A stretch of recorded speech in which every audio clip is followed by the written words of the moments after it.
শুভেচ্ছা আপনাদের সবাইকে আমন্ত্রণ জানাচ্ছি নিউজ 24 এর নিয়মিত আয়োজন বিশেষ সাক্ষাৎকারে। এই পর্বে আপনাদের সাথে আছি আমি আরিফিন শাকিল। আমার সঙ্গে এই পর্বের অতিথি হিসেবে যুক্ত হয়েছেন বাংলাদেশের অন্যতম বড় রাজনীতিবিদ, সেই সঙ্গে দীর্ঘদিন শুধু রাজনীতির কারণে যিনি নির্বাসিত জীবন কাটিয়েছেন বিএনপি স্থায়ী কমিটির সদস্য সালাউদ্দিন আহমেদ। জনাব সালাউদ্দিন আহমেদ, আপনাকে স্বাগত জানাচ্ছি, ধন্যবাদ জানাচ্ছি, আমাদেরকে সময় দেওয়ার জন্য কৃতজ্ঞতা প্রকাশ করছি। আপনাদেরকেও ধন্যবাদ। আলোচনার শুরুটা করতে চাই 2015 সালের 10 মার্চ উত্তরার বাসা থেকে আপনি নিখোঁজ হয়েছিলেন।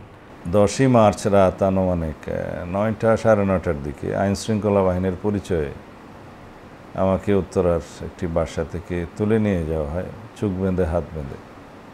তারপরে একটি গোপন জায়গায় প্রায় 61 দিন আমাকে আটক রেখে তার পরবর্তীতে পার্শ্ববর্তী দেশে তারা পাচার করে দেয়। এরপরে দীর্ঘ 9 বছর 3 মাস আমাকে নির্বাসিত জীবন কাটাতে হয়।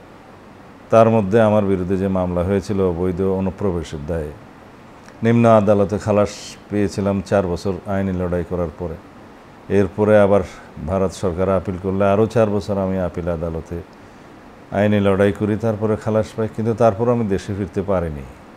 ছাত্র জনতার গণবিপ্লবের পরে দেশ নতুনভাবে স্বাধীন হলে তখনই আমাকে তারা ফেরত পাঠায়। এই যে গুম খুনের কালচার ছিল গত 15 বছর, ভুক্তভোগী হিসাবে আপনি এর বিচার চান কিনা এখন? আর সেই সঙ্গে বর্তমান যে সরকার এসছে তারা এখন পর্যন্ত সেই গুম খুনের কয়েকটা উদ্যোগ নিয়েছিল, কিন্তু বিচার প্রক্রিয়া এখনো শুরু হয়নি। ফ্যাসিবাদের পতনের পরে বাংলাদেশের মানুষের 18 কোটি মানুষের কণ্ঠে প্রথম দাবিটি ছিল এই দেশে কোনো আইনাগর থাকবে না, বৈষম্যহীন গণতান্ত্রিক বাংলাদেশে একটিও গুমের ঘটনা ঘটবে না। সেটা আমাদের প্রত্যাশা, দাবি, এবং সেটা আমাদেরকে বাস্তবায়ন করতেই হবে।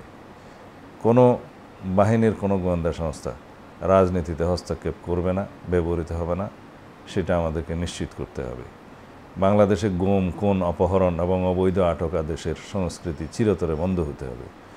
বিচারের কথা যেটা বললেন, মানবতা বিরোধী এই যে অপরাধ আদালত যেটা আগে ছিল, সেটা শেখ হাসিনা করেছিলেন তার প্রতিপক্ষকে শায়েস্তা করার জন্য, জেল জুলুম ফাঁসি দেওয়ার জন্য। সেই আদালতটাকে, সেই আইনটাকে বর্তমানে সংশোধন করে নতুন করে প্রসিকিউটর এবং জাজ নিয়োগ করে আন্তর্জাতিক মানদণ্ডের বিচার করতে হবে, বিচার ব্যবস্থা কায়েম করতে হবে। সেখানে গুম, খুন, অপহরণ, হত্যার যারা বিচার বহির্ভূত হত্যার শিকার হয়েছে প্রত্যেকেই ওখানে তাদের মামলা দিতে পারেন। বিচারের বিষয়টি যাতে সবাইকে, আসামিদেরকেও অপরাধীদেরকেও আইনি সুযোগ সমানভাবে দেওয়া হয়, সেটা আমরা এনশিওর করতে চাই। একটু অন্য ভিন্ন প্রসঙ্গ যেতে চাই। 31 দফা বিএনপি রাষ্ট্র মেরামতের জন্য গত বছর 2023 সালে সেটি ঘোষণা করেছিল। এখন যেহেতু পরিবেশ পরিস্থিতির পরিবর্তন হয়েছে, আপনাকে সে 31 দফা নতুন করে সংশোধন করার জন্য যে কমিটি করা হয়েছে তার আহ্বায়কও বানানো হয়েছে। আপনারা কীভাবে কাজ করবেন এবং কী ধরনের সংশোধনী আনতে চান? এই 31 দফা বাংলাদেশের সকল মানুষের কাছে যাতে পৌঁছে যায়, সেই জন্য আমরা প্রচারণার জন্য সেমিনার, সিম্পোজিয়াম এবং পুস্তক আকারে বিভিন্ন জায়গায় প্রেরণের জন্য একটা ব্যবস্থা গ্রহণ করছি। এটা এক। তবে এখানে সংশোধনের যে বিষয়টি বললেন, এখানে যদি জনগণের কোনো প্রস্তাব থাকে দেশের স্বার্থে, গণতন্ত্রের স্বার্থে, বৈষম্যহীন সমাজ ব্যবস্থা প্রতিষ্ঠার স্বার্থে, সেটা আমরা অবশ্যই গ্রহণ করব। ঠিক সংশোধন নয়, সেটা গ্রহণ করব আমরা। আমাদের 31 দফা দাবির মধ্যে সংবিধান সংশোধনী প্রস্তাব 1 নম্বরে আছে। যেমন আমরা দ্বিকক্ষ বিশিষ্ট পার্লামেন্টের কথা বলেছি, আমরা বলেছি যে 70 অনুচ্ছেদ আমরা পরীক্ষা নিরীক্ষা করব, আমরা বলেছি এখানে আইন কমিশন করা হবে, আমাদের রাষ্ট্রপতি এবং প্রধানমন্ত্রীর ক্ষমতার ভারসাম্য প্রতিষ্ঠা করা হবে, এবং মিডিয়া কমিশনেও একটা আমরা প্রস্তাব করেছি যাতে বাংলাদেশের মিডিয়া বিগত ফেসিবাদের সময় যেভাবে কুক্ষিগত হয়েছে এবং স্বৈরাচারের পক্ষে গান গাইতে বাধ্য হয়েছে, সেরকম যাতে মিডিয়া না থাকে। বিভিন্ন যুব সমাজের চাহিদা অনুসারে আমরা এগুলো চিন্তা ভাবনা করে ঢেলে সাজিয়েছি। এরপরেও আমরা এই প্রচারণার মাধ্যমে যদি কোনো সুন্দর প্রস্তাব আমরা পাই জাতির কল্যাণের জন্য, সেটা আমরা গ্রহণ করব। বর্তমান সরকারও 6টি কমিশন করেছে সংস্কারের জন্য।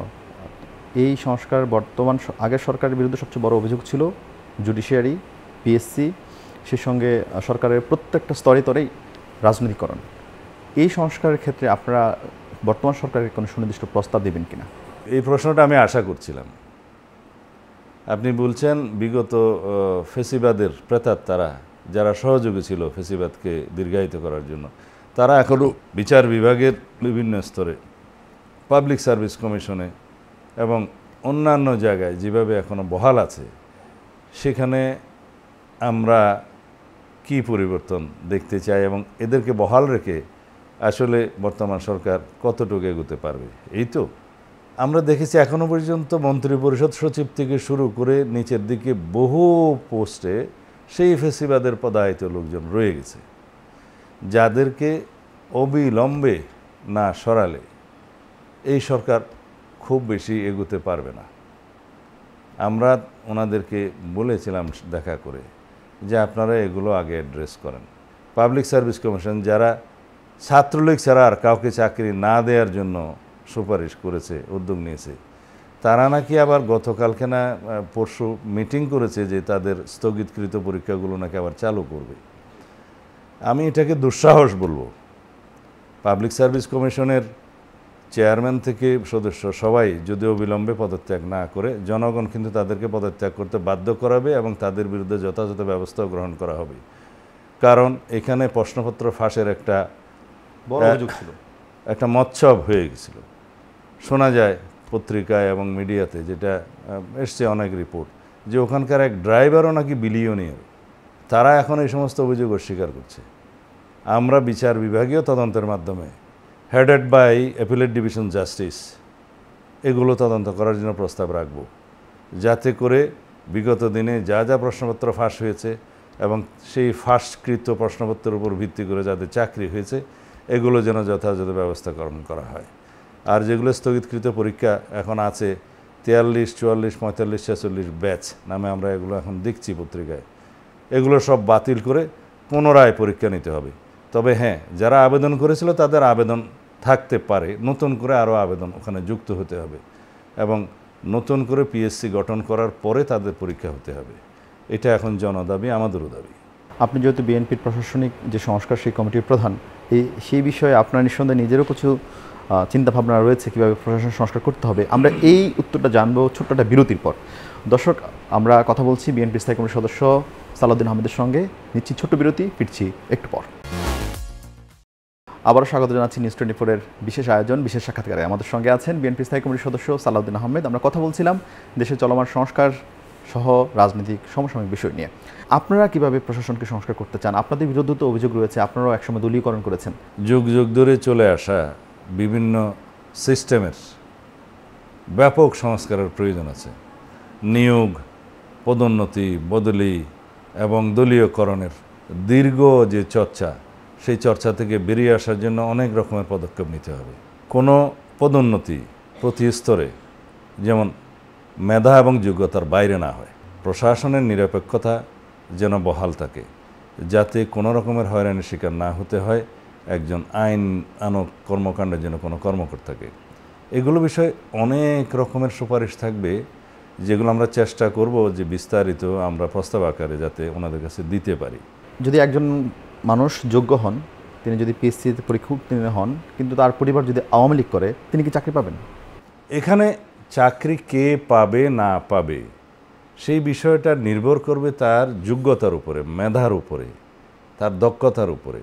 সেই পরীক্ষায় আসবে তার পরিবার কি, তার পরিবারের রাজনৈতিক পরিচয় কি, এগুলো তো বিবেচনায় আসার কথা না। ওনারা দাঁত দেখে চাকরি দিতেন যে ওনার বাপ দাদারা আওয়ামী লীগ করেছে কিনা। সেই কালচার থেকে অবশ্যই বেরিয়ে আসতে হবে। সেই জন্যই তো এই বিপ্লব সংগঠিত হয়েছে, কোটার আন্দোলন হয়েছে, কোটা সংস্কারের আন্দোলন হয়েছে, তো মেধার ভিত্তিতে নিয়োগের জন্য, চাকরি পাওয়ার জন্য। বর্তমান সরকার সংবিধান সংশোধন করার জন্য সংস্কার করার জন্য একটা কমিটি করেছে। আপনারা আসলে কি চান, যে সংবিধান একেবারে পুনর্লিখন নাকি কোনো সংশোধন? এখন বাংলাদেশের জনগণ যে চূড়ান্ত অভিপ্রায় এবং চূড়ান্ত অভিব্যক্তি কি, সেটার উপরেই এই আমাদের সংবিধান সংস্কারের জন্য কাজ করতে হবে। আমাদের প্রস্তাব তো থাকবে, বিভিন্ন বিশিষ্টজন এবং সংবিধান বিশেষজ্ঞদের সাথে ওনারা কথা বলবেন। কি প্রস্তাব থাকবে আপনাদের? সেই প্রস্তাব আমরা তো 31 দফাতে অনেকগুলো মোটা দাগের প্রস্তাব বলেছি, ইতিপূর্বে আপনার সাথে কথা হয়েছে এখানে। এর বাইরেও আমাদের ডিটেইল প্রস্তাব থাকবে, যেগুলো মূল কথা, সেগুলোর তো একটা বিস্তারিত বর্ণনা থাকতে হবে। প্রস্তাব না হয় এই কমিশন গঠন করলো, জনগণ সুপারিশ করবে, আমরা সুপারিশ করব, সেটা বাস্তবায়ন করবে কে? নিশ্চয়ই একটি নির্বাচিত পার্লামেন্ট। সেই নির্বাচিত পার্লামেন্ট এখন নির্বাচিত হওয়ার পরে সেই সংবিধান আমরা যদি এগ্রিড হই অল পলিটিক্যাল পার্টিস যে আমরা এটা গ্রহণ করব সংসদে গিয়ে, তাহলেই তো বাস্তবায়িত হবে, তার আগে তো নয়।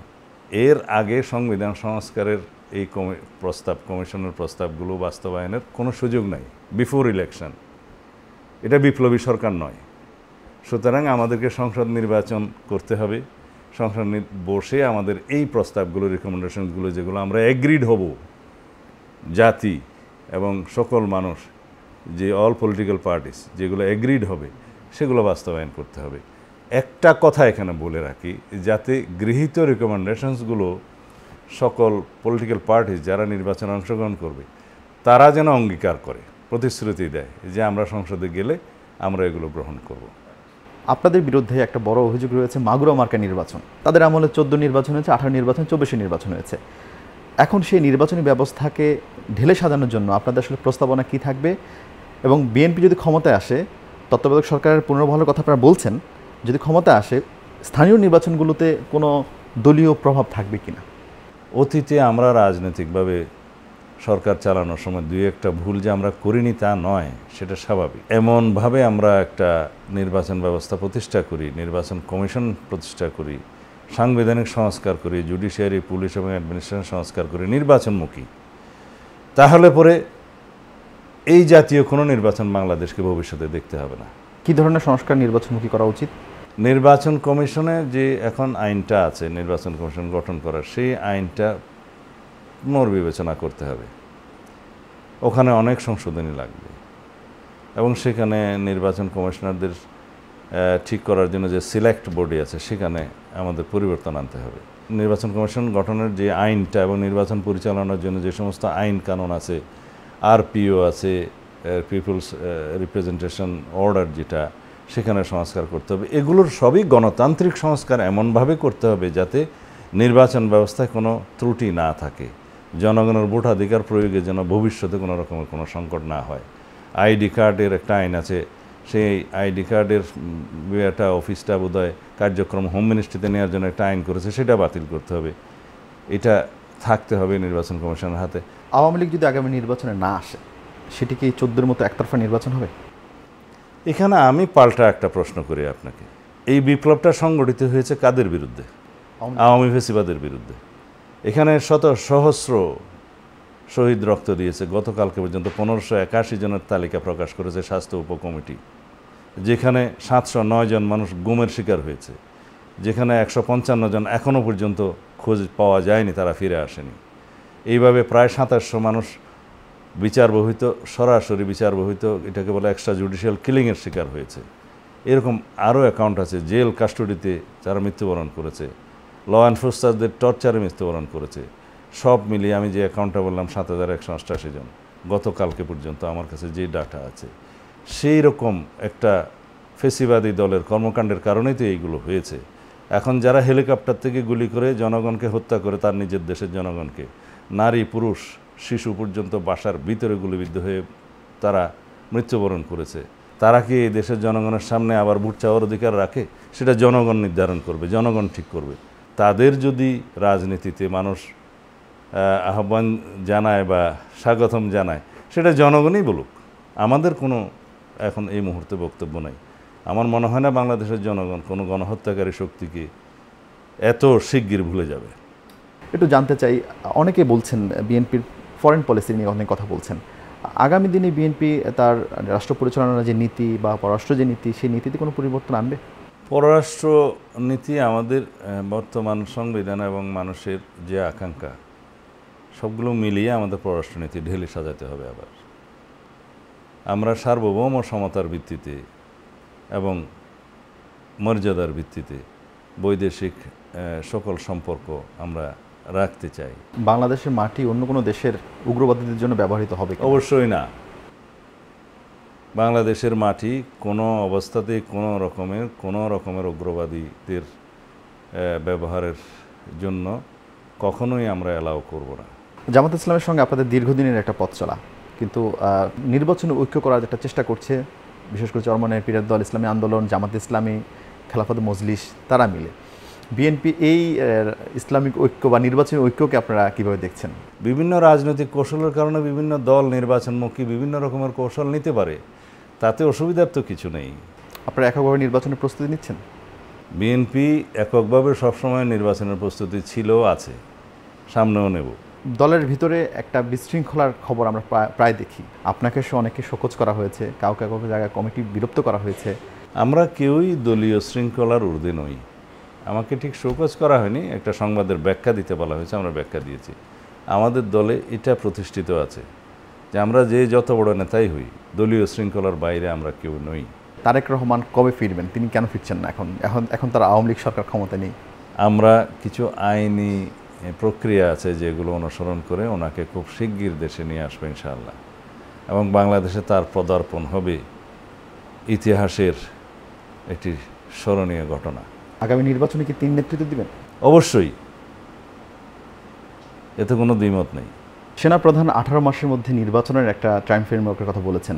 আপনারা কি মনে করছেন কিনা 18 মাস যৌক্তিক সময় নির্বাচনের জন্য? এটা ওনার মতামত, একটা সাক্ষাৎকারে উনি মতামত দিতেই পারেন, এ বিষয়ে আমি কোনো মন্তব্য করব না। অনেকে আপনাকে বিএনপির মহাসচিব হিসেবে আগামী দিনে এগিয়ে রাখছেন। মানুষের এই চিন্তার যদি বাস্তব প্রয়োগ হয়, বিএনপি আসলে কোথায় দেখতে চান? It is too early two comment anything. এটা পার্টি ডিসাইড করবে সম্মেলনের মাধ্যমে কে কী হবে। এটা আমার জন্য বিব্রতকর এখন বলা। আপনাকে অসংখ্য ধন্যবাদ আমাদেরকে সময় দেওয়ার জন্য, কৃতজ্ঞতা জানাচ্ছি।